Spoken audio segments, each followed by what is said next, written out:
मौनाचं महत्व आपल्या सगळ्यांना माहित आहे, पण आम्ही शिक्षक पेशामध्ये आम्ही मौन पाळून चालत नाही. थोडं बघा बोललं पाहिजे, आम्हाला कामापुरतंच आपण बोललं पाहिजे.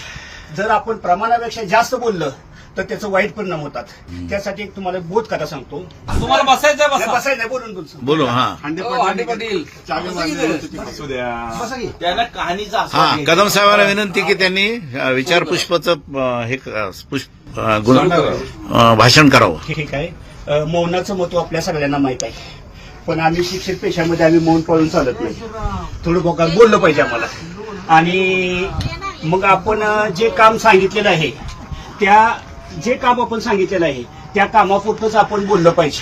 जर आपण प्रमाणापेक्षा जास्त बोललं तर त्याचं वाईट परिणाम होतात.